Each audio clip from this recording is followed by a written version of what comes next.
On the outskirts of a small Scottish village, William Mackenzie's manor rose like a beacon of comfort against the bleak landscape. Nestled among rolling hills and dense forests, the manor seemed to whisper of bygone eras and echoed with the footsteps of generations past. William, a nobleman of modest wealth, compassion, and unyielding sense of justice, had inherited both the estate and a sense of duty from his forebears.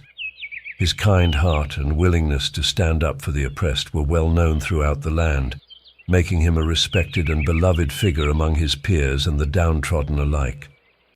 One dreary evening, as the mist hung low over the moors and the distant calls of owls sent shivers down the sturdiest of spines, William ventured out on a hunt but on a solitary walk to clear his troubled mind. It was then, amidst the eerie stillness broken only by the occasional hoot of an owl or rustle of leaves, that he first heard it, a gut-wrenching sobbing that seemed to pierce the very soul. Led by an inexplicable force, William followed the mournful sounds to their source. In a glade hidden by gnarled trees and shrouded by mist, he found a woman.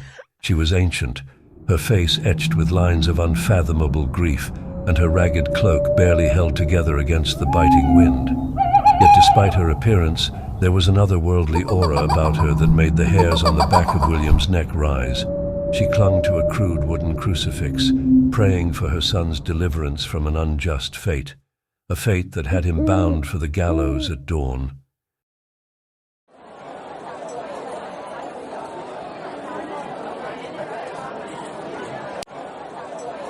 Moved by her anguish and touched by a sense of kinship he could not explain, William intervened on behalf of the condemned.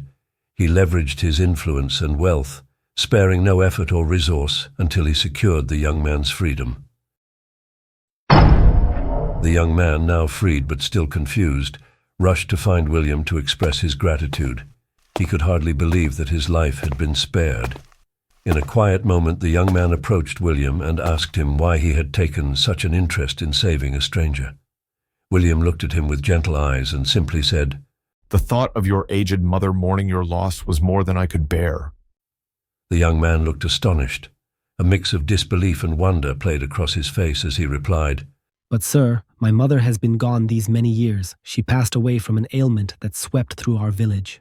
Feeling a chill run down his spine, William realized that the woman he had encountered the previous night was no ordinary mortal.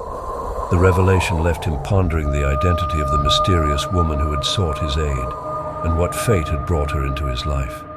As the silvery light of the full moon began to wane, its faint glow illuminating the edges of the dark woods, the old woman returned to offer her thanks. William reproached her for lying to him about her son. The old woman confessed, "Indeed, I must admit the truth. I am a forest fairy. 20 years past, I shared a night of passion with the father of this child. Thus, I could not bear the thought of his lineage ending and his spirit wandering hungry in the netherworld." As she spoke, the air around her began to shimmer and change. Where once stood a wizened crone, a tall and regal figure now appeared, her features softening into those of a noble elven queen clad in ethereal robes adorned with leaves and flowers. Her eyes glowed with an otherworldly light, and her voice carried the music of 1,000 forest streams. With a solemn expression, she gazed upon William. "I owe you a great debt of gratitude, William Mackenzie.